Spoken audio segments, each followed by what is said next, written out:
عن عائشة رضي الله تعالى عنها قالت كان رسول الله صلى الله عليه وسلم إذا دخل العشر أحيا الليل وأيقظ أهله وشد المئزر رواه البخاري أو كما قال عليه الصلاة والسلام. وأيضا عن عائشة رضي الله تعالى عنها إن النبي صلى الله عليه وسلم كان يعتكف العشر الأواخر من رمضان حتى توفاه الله ثم اعتكف أزواجه من بعده رواه البخاري أو كما قال عليه الصلاة والسلام. إن الله وملائكته يصلون على النبي يا أيها الذين آمنوا صلوا عليه وسلموا تسليما. صلى الله على سيدنا محمد وآله وأصحابه وسلم. صلى الله على سيدنا محمد وآله وأصحابه وسلم. اللهم صل على سيدنا مولانا محمد وعلى آل سيدنا مولانا محمد سيد الكونين والثقلين والفريقين من عرب ومن عجم. اللهم صل على سيدنا مولانا محمد وعلى آل سيدنا مولانا محمد. मुझे कुछ मिले या न मिले मोहम्मद मिले, यानी वो शहीद जिससे अल्लाह मिले. अल्लाहुम्मा सल्ली अला सय्यिदिना मौलाना मुहम्मद وعلى آل سيدنا مولانا محمد. আলহামদুলিল্লাহ আলহামদুলিল্লাহ। আল্লাহ রাব্বুল ইজ্জতের মহান দরবারে লাখ কোটি শুকরিয়া প্রশংসা জ্ঞাপন করি যে রব্বুল ইজ্জত আল জালাল অত্যন্ত দয়া করে মেহেরবানি করে সমস্ত ব্যস্ততা বাদ দিয়ে আজকে 1447 হিজরি সনের পবিত্র রমজানুল মুবারকের 23 তারিখ চতুর্থ জুমাবার আল্লাহর ফরজ ইবাদত সালাতুল জুমা আদায়ের উদ্দেশ্যে আল্লাহ তাআলা আমাদেরকে আল্লাহর ঘরে আসার তৌফিক দান করেছেন, সুযোগ করে দিয়েছেন, ব্যবস্থা করে দিয়েছেন। সে মহান মুনিবের দরবারে তার কালামের ভাষায়, তার শিখিয়ে দেওয়া ভাষায় আমরা মুহাব্বতের সাথে উচ্চকণ্ঠে কলিমতের শুকর পাঠ করি। আমরা সকালে বলি আলহামদুলিল্লাহ আলহামদুলিল্লাহ। রমজানুল মুবারকের আজকে 23 তারিখ চতুর্থ জুমাবার। আগামী জুমাবার ঈদের দিনও হতে পারে, পঞ্চম জুমাও হতে পারে। তবে আমরা আশা করি আল্লাহ তাআলা যেটা ফয়সালা করে সেটাই হবে। তো আমরা চূড়ান্ত ভাবে এটা বলতে পারি না যে আগামী জুমাবার ঈদ হবে, এটা চূড়ান্ত ভাবে বলা যায় না, যেহেতু সেদিন হবে 30 তারিখ। আগামী জুমাবার হবে রমজান মাস 30 দিন হলে এটা শেষ জুমা হবে। আর যদি 29 দিন হয় তাহলে বৃহস্পতিবারে রমজান শেষ হয়ে যাবে, জুমার দিন ঈদ হতে পারে। আর 30 দিন হলে ঈদ হবে শনিবার। তো যা হোক, রমজানুল মুবারকের আমরা শেষ প্রান্তে এসে পৌঁছেছি। রমজানুল মুবারক এত বড় একটা নিয়ামত, আমরা খেয়ে কতটুকু রমজানুল মুবারককে মর্যাদা দিতে পেরেছি, রমজানের হক আদায় করতে পেরেছি, এটা আমাদের প্রত্যেককে নিজে নিজে একটু আত্মসমালোচনা করা দরকার। রমজানের মতো এত বড় একটা মুবারক মাস আমরা পেলাম, আমাদের কাছ থেকে চলে যাচ্ছে, তো এটার গুরুত্ব আমরা কতটুকু বুঝেছি। আল্লাহ রাসূল ইরশাদ করেছেন, লাউ ইয়ালামুল ইবাদু মা ফি রমাদান লাতামান্নাত উম্মতি আলা আন্নাস সানাতা কুল্লাহা রমাদান। যদি আল্লাহর বান্দারা বুঝতে পারত রমজানুল মুবারক কত মর্যাদাপূর্ণ, কত মহিমাময়, কত পূর্ণময়, তাহলে তারা বছরে এক মাস রমজান হওয়া সেটা নয়, পুরা বছরই রমজান হওয়া সেটাই কামনা করতো। সুবহানাল্লাহ। আমরা নাউজুবিল্লাহ, অনেকে আমরা মনে করি রমজান এটা আমাদের উপর একটা শাস্তির ধরন, নাউজুবিল্লাহ, এরকম অনেকে মনে।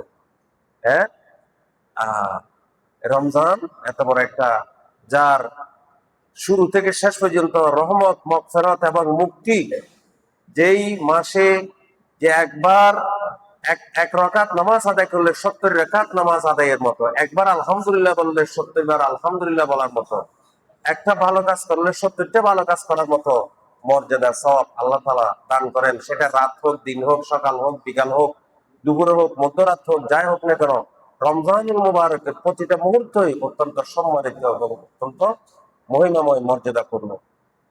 তো আমরা এই রমজানের এই ফজিলত, গুরুত্ব যদি আমরা বুঝতে পারি, বুঝতে পারলাম, সেভাবে রমজানের কদরদারি করলাম, তাহলে অবশ্যই আল্লাহর কাছে সম্মানী, মর্যাদাপূর্ণ। রাসূল সাল্লাল্লাহু আলাইহি ওয়াসাল্লাম ইরশাদ করেছেন, قال رسول الله صلى الله عليه وسلم عرض لي جبريل ان جبريل عليه الصلاه والسلام عرض لي। আমার কাছে হযরত জিবরাইল আলাইহিস সালাতু ওয়াস সালাম এসে উপস্থিত হয়েছেন এবং বলেছেন, দোয়া করেছেন এভাবে যে, মান আদরাকা রমাদান ফালাম ইউগফার লাহু বাউদা বাউদা মান আদরাকা রমাদান ফালাম ইউগফার লাহু। ওই ব্যক্তি হতভাগা, কপাল পোড়া, দুর্ভাগ্যবান, যে রমজান মাস পেল কিন্তু নিজের গুনাহ, তার গুনাহ ক্ষমা করা হলো না, সে হতভাগা, কপাল পোড়া, সে দুর্ভাগ্য, তার জন্য দুর্ভোগ। আল্লাহ রাসূল বলেন, ক্বালা আমিন, কুলতু আমিন, আমি বললাম আমিন। জিবরাইল আসিয়া বদদোয়া করতেছে, আল্লাহ রাসূল বলছেন, সেই দোয়ার মধ্যে আমিন বলছেন। অর্থাৎ আমিন মানে আল্লাহুম্মা ইস্তাজিব, ও আল্লাহ তুমি কবুল করো। তাহলে আল্লাহ রাসূল, যেটা আল্লাহ পয়গম্বরগণ যে দোয়া করো, সে দোয়া ফেরত হয় না, পয়গম্বরের দোয়া ফেরত নাই। তাহলে দেখেন, যদি আমরা রমজানের হক আদায় করতে না পারলাম, তাহলে আমরা আল্লাহ রাসূল এবং জিবরাইল আলাইহিস সালাতু ওয়াস সালামের বদদোয়ার মধ্যে শামিল হয়ে গেলাম, নাউযুবিল্লাহ। আল্লাহ রাসূল আরো ইরশাদ করেছেন যে, জিবরাইল আলাইহিস সালাতু ওয়াস সালাম বললেন, মান আদারাকা মান বাউদা মান যুকিরতা ইনদাহু ফালাম ইউসাল্লি আলাইকা। জিবরাইল আলাইহিস সালাতু ওয়াস সালাম বললেন, ও আল্লাহর রাসূল, যে ব্যক্তি, ওই ব্যক্তি হতভাগা, ওই ব্যক্তি কপাল পোড়া, ওই ব্যক্তির জন্য দুর্ভোগ, যে ব্যক্তির কাছে আপনার নাম আলোচনা করা হয়েছে, আপনার নাম জিকির করা হয়েছে, আপনার নাম নেওয়া হয়েছে, কিন্তু সে আপনার উপর দরুদ শরীফ পাঠ করলো না। মান যুকিরতা ইনদাহু ফালাম ইউসাল্লি আলাইয়া, সে ব্যক্তি হতভাগা, কপাল পোড়া, দুর্ভাগ্যবান। তাহলে আল্লাহ রসুলের নাম শুনলেই আল্লাহ রসুলের উপর দরুদ শরীফ পাঠ করতে হয়, যে সাল্লাল্লাহু আলাইহি ওয়াসাল্লাম, সাল্লাল্লাহু আলাইহি ওয়াসাল্লাম। আল্লাহ রসুলের নাম মোবারক শুনলে, যে আল্লাহ রসুলের উপর দরুদ শরীফ পাঠ করা উম্মতের উপর ওয়াজিব হয়ে যায়। আল্লাহু আকবার। মুহাম্মাদুন যিকরুহু রূহুন লিআনফুসিনা মুহাম্মাদুন শুকরুহু ফারযুন আলাল উমামি। আশিক, আশিক রাসূলগণ বলেন যে, আশিকগণ বলেন যে, মুহাম্মদ সাল্লাল্লাহু আলাইহি ওয়াসাল্লামের আলোচনা, হযরত রাসূল আকরাম সাল্লাল্লাহু আলাইহি ওয়াসাল্লামের স্মরণ হচ্ছে আমাদের আত্মার জন্য প্রাণ। আমাদের আত্মার, আমাদের রূহের জন্য রূহ হচ্ছে আল্লাহ রাসূলের আলোচনা। সুবহানাল্লাহ। রাসূল সাল্লাল্লাহু আলাইহি ওয়াসাল্লামের আলোচনা হলে আমাদের রূহ প্রফুল্ল হয়, আমাদের আত্মার মধ্যে প্রশান্তি আসবে। হ্যাঁ, যিকরুহু রূহুন লিআনফুসিনা মুহাম্মাদুন শুকরুহু ফারজুন আলাল উমামি। হযরত মুহাম্মদ মুস্তাফা সাল্লাল্লাহু আলাইহি ওয়াসাল্লামের কৃতজ্ঞতা প্রকাশ করা, তার শুকরগুজারি করা, তাকে মহব্বত করা, তার উপর ঈমান আনা, তার উপর শেষ নবী হিসাবে ঈমান আনা, তার এক সুন্নতের পায়রবি করা, তার হুকুম তার আনুগত্য করা হচ্ছে তার জন্য শুকরগুজারি করা। আল্লাহ রসুলের শুকরগুজারি করা মানে আল্লাহ রসুলের উপর ঈমান আনা, শেষ নবী হিসাবে ঈমান আনা, আল্লাহ রসুলকে মহব্বত করা, আল্লাহ রসুলের উপর দরুদ শরীফ পাঠ করা, আল্লাহ রসুলের হায়াতে হায়াতে জিন্দেগি আলোচনা করা, এগুলাই হচ্ছে আল্লাহ রসুলের শুকরগুজারি। তো আল্লাহ রসুলের শুকরগুজারি করা উম্মতের উপর ফরজ। মুহাম্মাদুন শুকরুহু ফারজুন আলাল উমামি। জন্য হযরত জিবরাইল আলাইহিস সালাতু ওয়াস সালাম এসে বলছেন, যে ব্যক্তির কাছে আল্লাহ রসুলের নাম পাঠ করা হলো, আলোচনা হলো, কিন্তু আল্লাহ রসুলের উপর দরুদ শরীফ পাঠ করলো না, সে হতভাগা, কপাল পোড়া, দুর্ভোগ তার জন্য যে অভিশাপ। তাহলে আল্লাহ রসুল বলেন আমিন, আল্লাহ তুমি কবুল করো। এরপরে আরো বললেন, মান আদরাকা আবাওয়াইহি আও আহাদাহুমা ফালাম ইউদখিলাহুল জান্নাহ। ওই ব্যক্তির জন্য দুর্ভোগ, ওই ব্যক্তির জন্য হতভাগা আর আফসোস, ওই ব্যক্তির জন্য যে ব্যক্তি তার পিতামাতা দুইজনকে বার্ধক্য অবস্থায় পেয়েছে, অথবা কোনো একজনকে, কিন্তু তার পিতামাতা তাকে বেহেশতে প্রবেশ করালো না। পিতামাতা কিভাবে বেহেশতে প্রবেশ করাবে? পিতামাতাকে মহব্বত করা, পিতামাতার খেদমত করা, পিতামাতার সেবা যত্ন করা, হ্যাঁ, পিতামাতাকে খুশি করা আচার ব্যবহারের মাধ্যমে, কথাবার্তার মাধ্যমে, তার খেদমতের মাধ্যমে, হ্যাঁ, তাহলে আল্লাহর আরশে খুশি হয়ে যায়। আল্লাহু আকবার। আল্লাহ খুশি হয়ে যান, তার জন্য জান্নাত ওয়াজিব হয়ে যায়। তাহলে যে অর্থাৎ পিতামাতাকে সেবা যত্ন করা মানে যে পিতামাতা সন্তানকে জান্নাতে প্রবেশ করাই দিয়া, সুবহানাল্লাহ। এই জন্য যে ব্যক্তি তার পিতামাতাকে পেল, বিশেষ করে বার্ধক্য অবস্থার কথা বলা হয়েছে এখানে, যে পিতামাতাকে বুড়া অবস্থায় পেল বা বয়স্ক অবস্থায় দুইজনকে অথবা কোনো একজনকে, সে পিতামাতা তাকে বেহেশতে প্রবেশ করালো না, ও ব্যক্তির জন্য দুর্ভোগ, ও ব্যক্তির জন্য অভিশাপ, তার জন্য আফসোস।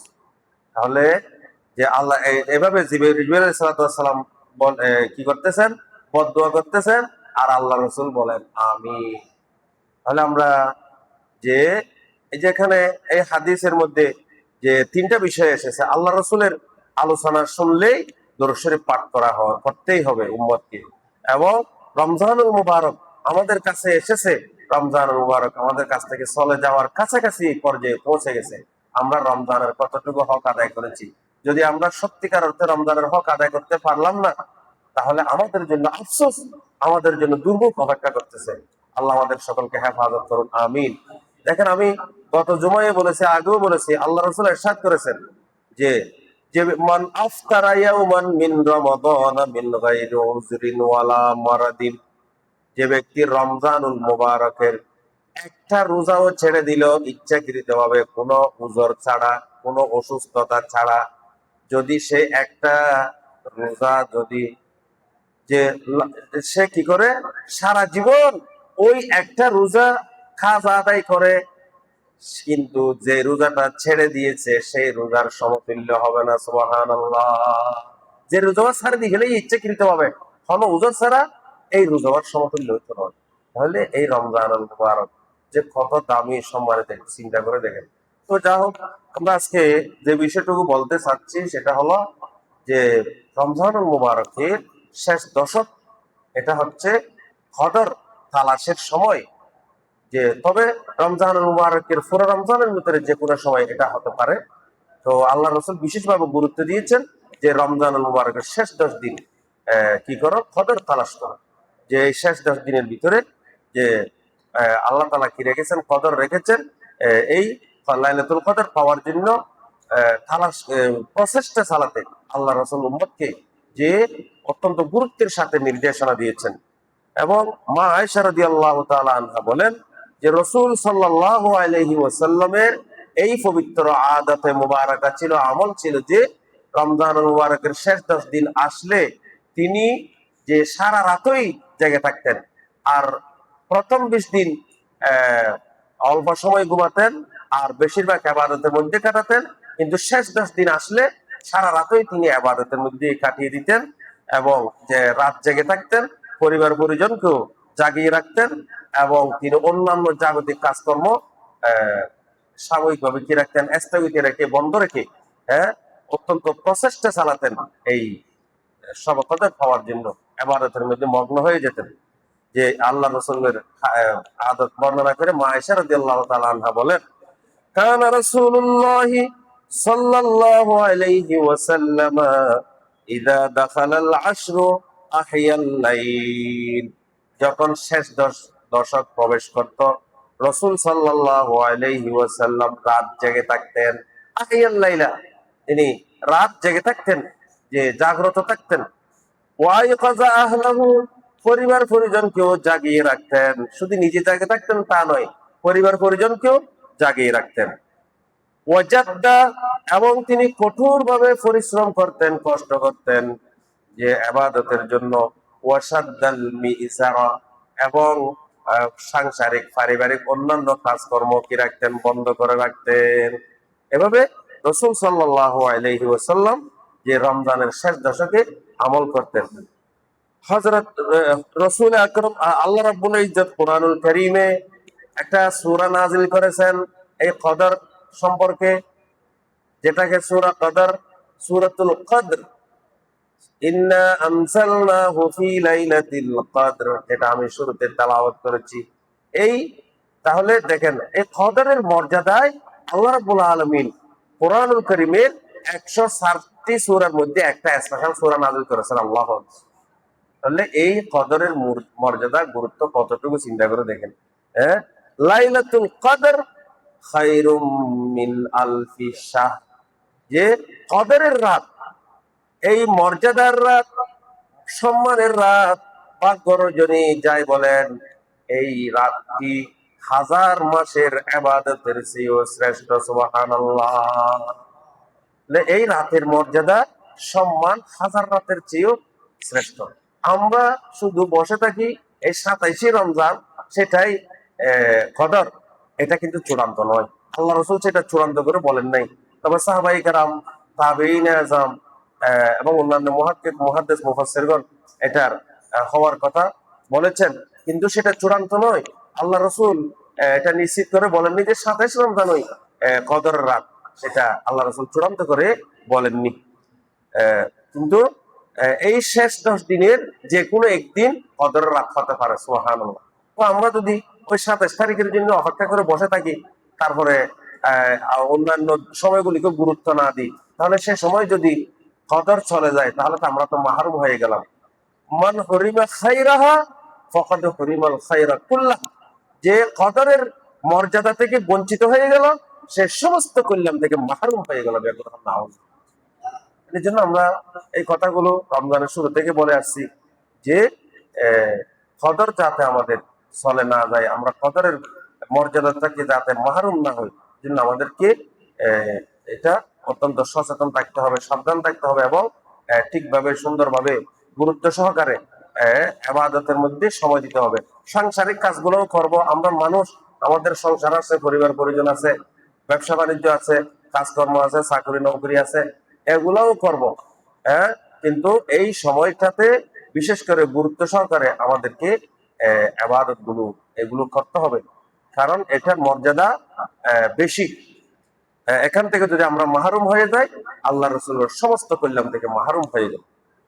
তো রাসূল সাল্লাল্লাহু আলাইহি ওয়াসাল্লাম আরো ইরশাদ করেছেন, মান কামা লাইলাতাল কদরে ঈমানান ওয়া ইহতিসাবান গুফিরা লাহু মা তাকাদ্দামা মিন যামবিহি, যে ব্যক্তি ঈমানের সাথে আল্লাহর সন্তুষ্টি লাভের আশায়, সওয়াবের আশা নিয়ে কদরের রাতে কিয়াম করবে, ইবাদত করবে, নামাজ আদায় করবে, জিকির আজকার করবে, কোরআন তেলাওয়াত করবে, তাসবিহ তাহলিল পাঠ করবে, কোরআন তেলাওয়াত করবে, কিয়াম করবে।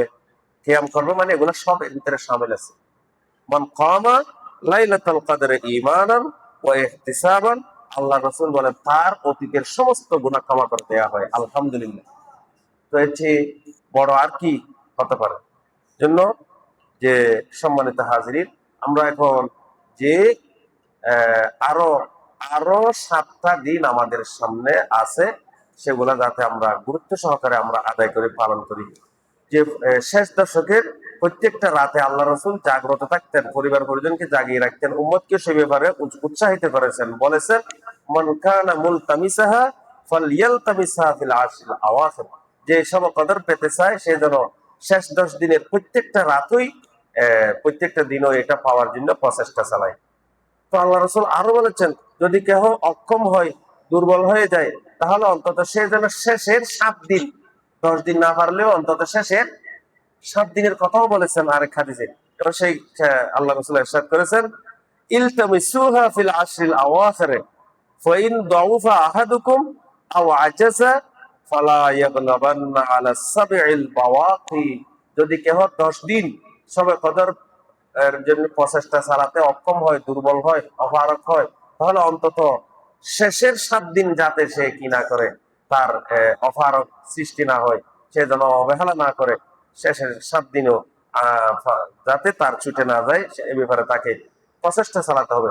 তো আরো 7টা দিন আমাদের সামনে আছে, আমরা চেষ্টা করবো আল্লাহ তাআলা আমাদেরকে যাতে সব কদর নসিব করেন। রাসূল সাল্লাল্লাহু আলাইহি ওয়াসাল্লাম ইরশাদ করেছেন যে ইন্নী উরিতু লাইলাতুল কদর, আমাকে লাইলাতুল কদর দেখানো হয়েছে, সুম্মা উনসিতুহা, অথবা সেই রাতটা কোন রাত সেটা আবার আমার কাছ থেকে সরিয়ে দেওয়া হয়েছে, আমার জেহেন থেকে সেটা আবার সরিয়ে দেওয়া হয়েছে। ফালতামিসুহা ফিল আশরিল আওয়াখির ফিল উইত্রে, অতএব তোমরা যে শেষ 10 দিনের বেজুর রাতগুলোতে তোমরা কি করো, 21, 23, 25, 27, 29 এর রাতগুলোতে, বেজুর রাতগুলোতে কি করো, সব কদর তালাশ করো। সেই চেয়েও রাসূল সাল্লাল্লাহু আলাইহি ওয়াসাল্লাম নির্দেশনা দিয়েছেন। আল্লাহ তাআলা আমাদের সকলকে তৌফিক দান করুন, আমিন। মা আয়েশা রাদিয়াল্লাহু তাআলা আনহা রাসূল সাল্লাল্লাহু আলাইহি ওয়াসাল্লামের কাছে আরজ করলেন, ইয়া রাসূলুল্লাহ, যে যদি আমি কোনো একটা রাতকে কদর রাত বলে বুঝতে পারি, তাহলে আমি কি বলবো? তখন আল্লাহ রসুল বললেন, ক্বালা কুলতি কুলি, ও আমার আয়েশা, তুমি বলবা, এভাবে আল্লাহর কাছে দোয়া করে বলবা, আল্লাহুম্মা ইন্নাকা আফুউন তুহিব্বুল আফওয়া ফাফু আন্নি, ও আল্লাহ তুমি ক্ষমাশীল, মহিমান্বিত, তুমি ক্ষমা করাকে পছন্দ করো, অতএব তুমি আমাকে ক্ষমা করে দাও। ফাফু আন্নি, আল্লাহ তুমি আমাকে ক্ষমা করে দাও। এই দোয়াটা করার জন্য রাসূল সাল্লাল্লাহু আলাইহি ওয়াসাল্লাম মা আয়েশা উম্মুল মুমিনিন, আমাদের মা হযরত আয়েশা রাদিয়াল্লাহু তাআলা আনহার মাধ্যমে সমগ্র উম্মতকে নির্দেশ দিয়েছেন যে যে রাত্রি কদর হতে পারে, সেই রাতে বেশি বেশি এই দোয়াটা পাঠ করা, সেজদার মধ্যেও পাঠ করা, এবং সেজদার বাহিরেও, নামাজের বাহিরেও বেশি বেশি সকাল বিকাল সবসময় দোয়াটা পাঠ করার জন্য রাসূল সাল্লাল্লাহু আলাইহি ওয়াসাল্লাম উম্মতকে উৎসাহিত করেছে। এরপরে সম্মানিত হাজিরিন, যে রোজাদারের মুমিনদের রমজানের শেষ সময়ে আরেকটা গুরুত্বপূর্ণ কাজ হলো ইতিকাফ পালন করা। যে রাসূল সাল্লাল্লাহু আলাইহি ওয়াসাল্লাম রমজানুল মুবারকের 10 দিন ইতিকাফ করেছেন। প্রথম রমজানুল মুবারকের প্রথম 10 দিন, কখনো মাঝের 10 দিন, আবার রাসূল সাল্লাল্লাহু আলাইহি ওয়াসাল্লাম শেষের 10 দিন কি করেছেন, ইতিকাফ পালন করেছেন। এক বছর রাসূল সাল্লাল্লাহু আলাইহি ওয়াসাল্লাম ইতিকাফ ছুটে গিয়েছিল, এই জন্য পরের বছর রাসূল 20 দিন ইতিকাফ পালন করেছেন। সুবহানাল্লাহ। তাহলে এবং রাসূল সাল্লাল্লাহু আলাইহি ওয়াসাল্লামের ওফাত শরীফের পরে রাসূল সাল্লাল্লাহু আলাইহি ওয়াসাল্লামের বিবিগণ, আমাদের মাগণ, আজওয়াজ মুতাহহারাত রিদওয়ানুল্লাহি আলাইহিন্না আজমানা, এরা কি করেছেন, যে প্রতি বছর আল্লাহ রসুলের পরে ইতিকাফ পালন করেছেন। তাহলে ইতিকাফ এটা অত্যন্ত একটা গুরুত্বপূর্ণ বিষয়, যে কোরআনুল কারীমে ইতিকাফের ব্যাপারে নির্দেশনা আছে, ওয়ালা তাকরাবুহুন্না ওয়া আনতুম আকিফুনা ফিল মাসাজিদ, যে ইতিকাফের সময় স্ত্রী সহবাস করাকে আল্লাহ তাআলা হারাম করে দিয়েছেন। বৈধ স্ত্রী ইতিকাফের সময় হারাম করে দিয়েছেন আল্লাহ তাআলা। ওয়ালা তাকরাবুহুন্না ওয়া আনতুম আকিফুনা ফিল মাসাজিদ, তোমরা যখন মসজিদ সমূহে ইতিকাফ পালন করবে, সেই সময় তোমরা বিবিদের কাছে আসবে না, মেলামেশা করবে না।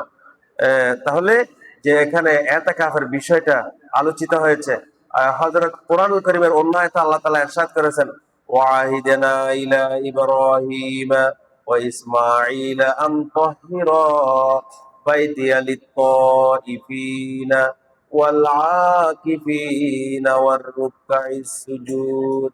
আমি আমার পয়গম্বর হযরত ইব্রাহিম এবং ইসমাঈল আলাইহিস সালাতু ওয়াস সালামকে অত্যন্ত গুরুত্ব সহকারে নির্দেশ দিয়েছি, বিশেষ করে তাদের কাছ থেকে অঙ্গীকার গ্রহণ করেছি তারা যেন আমার ঘরকে পবিত্র রাখে, পরিচ্ছন্ন রাখে, তাওয়াফকারীদের জন্য, ইতিকাফকারীদের জন্য, রুকু সেজদা আদায়কারীদের জন্য, কিয়ামকারীদের জন্য তারা যেন পরিচ্ছন্ন রাখে। তাহলে এখানেও ইতিকাফের নির্দেশনা পাওয়া যায়।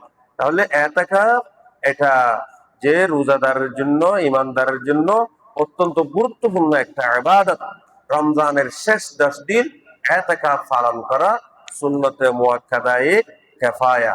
তো আলহামদুলিল্লাহ, প্রতি বছরের ন্যায় আমাদের এই হামিদ হোসেন বাইতুর রহমত জামে মসজিদে দুইজন আল্লাহর বান্দা ইতিকাফ থেকেছেন। একজন মোহাম্মদ জহির দিন, একজন জহির মিস্ত্রি প্রকাশ, আর একজন বয়োজ্যেষ্ঠ আমাদের বয়োজ্যেষ্ঠ মুরব্বী জনাব আব্দুল হাকিম সাহেব মিরফারাবাড়ি, ওনারা ইতিকাফ থেকেছেন। ওনাদের জন্য দোয়া করবেন। এই বয়স্ক মুরব্বীটা এখন অসুস্থ, জ্বর আক্রান্ত হয়েছেন আশা থেকে, ওনার জন্য একটু দোয়া করবেন। তো সমগ্র আমাদের প্রতিটা মসজিদে মসজিদে ইতিকাফ আছে, ইতিকাফ তাহলে প্রত্যেক রোজাদারকে থাকার জন্য চেষ্টা করা প্রয়োজন, দরকার। তো আমরা 10 দিন না পারলেও অন্তত শেষের 7 দিন, ততটুকু না পারলেও অন্তত দুই একদিন করে হলেও শেষের দিকে ইতিকাফের জন্য চেষ্টা করা সবার জন্য দরকার, জরুরি। এতে ইতিকাফ থাকা মানে আল্লাহর সামনে বসে থাকা। ইতিকাফ থাকা মানে কি? আল্লাহর সামনে বসে থাকা। আল্লাহ, তুমি আমাকে মাফ না করলে, না করা পর্যন্ত আমি তোমার দরবার থেকে ছুটে যাব না। হ্যাঁ, এজন্য ইতিকাফ মানে মুরাকাবা করা, আল্লাহর সামনে বসে থাকা, আল্লাহর সান্নিধ্যে উপস্থিত থাকা। তো এই ইতিকাফ এটা রোজাদারের জন্য অত্যন্ত গুরুত্বপূর্ণ একটা কাজ। তো রাসূল সাল্লাল্লাহু আলাইহি ওয়াসাল্লাম ইরশাদ করেছেন যে আমরা যদি 10 দিন না পারি তাহলে অন্তত কয়েকদিন হলো আমরা করার জন্য চেষ্টা করব। অন্তত একদিন ও যদি সে আল্লাহর সান্নিধ্য লাভের জন্য, সন্তুষ্টি লাভের জন্য ইতিকাফ পালন করা হয়, তার মর্যাদা কতটুকু দেখেন। হাদিস শরীফের মধ্যে এসেছে, এই হাদিসটা অনেক হাদিস গ্রন্থে বর্ণিত আছে। ইমাম হাকিম আল মুস্তাদরাকের মধ্যে আছে, মুনজিরি তারগিবের মধ্যে এবং মাজমাউজ জাওয়ায়েদের মধ্যে, এবং নাসিরউদ্দিন আলবানী তার তারগিবের মধ্যে এই হাদিসটি এনেছেন। আরো বিভিন্ন কিতাবের মধ্যে, হাদিসের গ্রন্থের মধ্যে এসেছে। সেটা হলো এই রাসূল সাল্লাল্লাহু আলাইহি ওয়াসাল্লাম ইরশাদ করেছেন, মান মাশা ফি হাজাতি আখিহি কানা খায়রান লাহু মিন ইতিকাফিহি 10 সিনিন। আল্লাহ রাসূল ইরশাদ করেছেন, যে ব্যক্তি কোন মুসলমানের, কোন বনি আদমের, কোন মানুষের প্রয়োজন পূরণের জন্য তার সাথে একটু সময় দিল, তার সাথে হাঁটলো, অনেকের সমস্যাগ্রস্ত মানুষের সমস্যা সমাধান আল্লাহ বলিয়ে রে, এবার পর একখানা সময় দিয়ে, এবার পর আইতে গিয়ে উঠতে বসে, মন মাশা ফি হাজাতি আখিহি কানা খায়রান লাহু মিন ইতিকাফিহি 10 সিনিন। তার জন্য সেটা 10 বছর ইতিকাফ থাকার চেয়েও বেশি গুরুত্বপূর্ণ মর্যাদা। সুবহানাল্লাহ। মানুষের প্রয়োজন পূরণ করার মর্যাদা আল্লাহ রাসূল বলেন সেটা 10 বছর ইতিকাফ থাকার চেয়েও শ্রেষ্ঠ। সুবহানাল্লাহ ওয়া বিহামদিহি। এটা একটা বিষয়। আল্লাহ রাসূল আবার এরপর বলছেন, ওমান ইতাকাফা ইয়াওমান ইবতিগা ওয়াজহিল্লাহ। যে ব্যক্তি আল্লাহর সন্তুষ্টি লাভের জন্য একদিন অন্তত কি করলো? ইতিকাফ পালন করলো। জাআলাল্লাহু বাইনাহু ওয়া বাইনান নারি সালাসা খানাদিক। আল্লাহ রাব্বুল আলামিন ওই ব্যক্তি এবং জাহান্নামের মধ্যখানে 3টা গর্ত সৃষ্টি করে দেন। সুবহানাল্লাহ। অর্থাৎ যে ব্যক্তি আল্লাহর সন্তুষ্টির লাই, আল্লাহর ওয়াস্তে একদিন হলেও ইতিকাফ থাকিব, অর্থাৎ ওই ব্যক্তি ইবা এবং জাহান্নামের মাঝদি 3 গর্ত আল্লাহ তাআলা সৃষ্টি করে দেন। গর্ত হতন কি কেয়ার গাফান না, হঠাৎ গর্ত অনুদি কি গর্তের এই প্রান্ত থেকে ওই প্রান্ত, দে কুল্লু খান্দাকিন আবাদু মা বাইনাল খাফিকাইন। মাগরিব হইতে মশরিক পর্যন্ত যে দূরত্ব, মগরিবিতে মসজিদ পর্যন্ত এনা আর খোলা আছে কিন্তু তেনে ইয়ত নিয়ত হয় সময় লেবে ভালো লাগলে না 500 বছর রাস্তা এমনি একগুলো সুবহানাল্লাহ এর দূরত্ব হদ্দু 500 বছর হন্দে এন্ডিল্লা তিন গর্ত আল্লাহ তাআলা সৃষ্টি করেছে অর্থাৎ আল্লাহ বলে জাহান্নাম হারাম করে দিবে একগুলো সুবহানাল্লাহ আল্লাহ বলে জাহান্নাম বহু দূরে আল্লাহ তাআলা তাকে জাহান্নাম থেকে মুক্ত করে দেন আলহামদুলিল্লাহ তাহলে এরকমের তিনটা গর্ত আল্লাহ তাআলা সৃষ্টি করে দেন তো আসুন আমরা বাকি সময়গুলিতে অন্তত একদিন দুদিন 3 দিন হলেও এতেকাফ থাকার জন্য আমরা চেষ্টা করব। এরপরে আরেকটা বিষয় হচ্ছে ফিতরা, সাদাকাতুল ফিতরা, যে যারা নেশাব পরিমাণ সম্পদের মালিক তাদের জন্য তাদেরকে পরিবার পরিজনের সকল থেকে ছোট বড় নারী পুরুষ সকলের পক্ষ থেকে সাদাকাতুল ফিতর আদায় করা ওয়াজিব। সেটা কখন? সেটা ঈদের দিন, ঈদের নামাজের আগে, ঈদের নামাজের আগে বা তার আগে এটা আদায় করা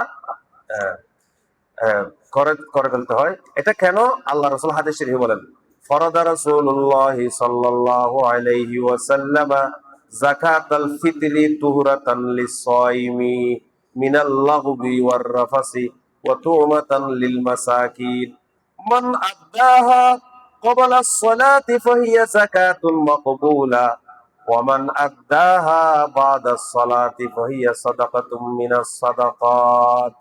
যে জাকাতুল ফিতর, এটাকে সাদকাতুল ফিতর বা জাকাতুল ফিতর বা জাকাতুস সাওম, রোজার ফিতরা, যে হযরত ইবনে আব্বাস রাদিয়াল্লাহু তাআলা আনহু বলেন যে রাসূল সাল্লাল্লাহু আলাইহি সাল্লাম যে এটা উম্মতের জন্য নির্ধারণ করে দিয়েছেন, শব্দ বলেছে ফরজ করে দিয়েছেন, অর্থাৎ নির্ধারণ করে দিয়েছেন যে জাকাতুল ফিতর কি জন্য?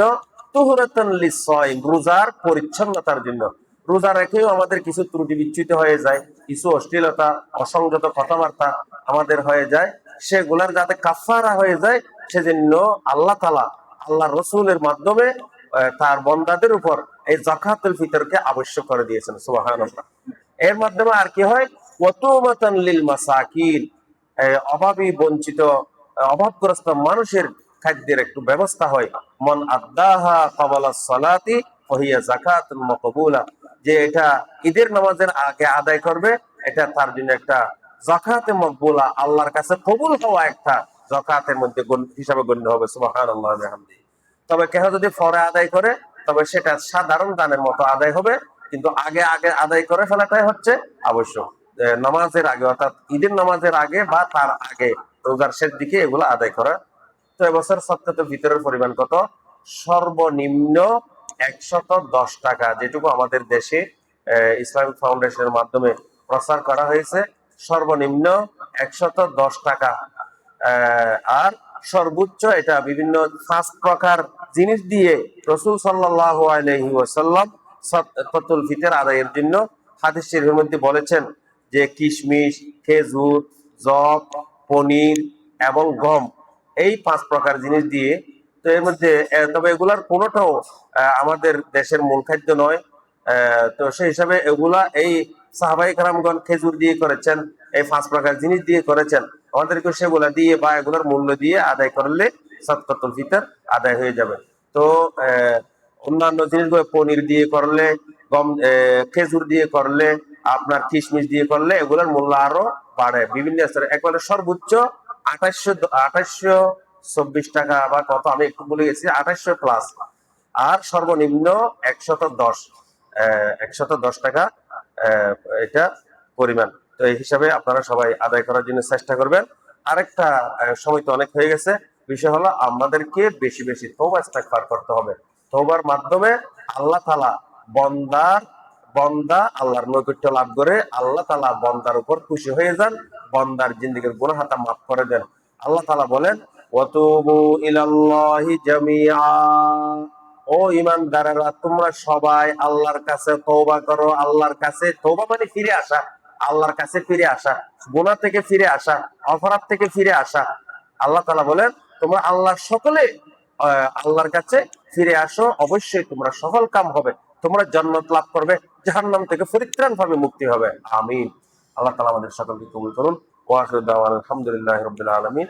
এখন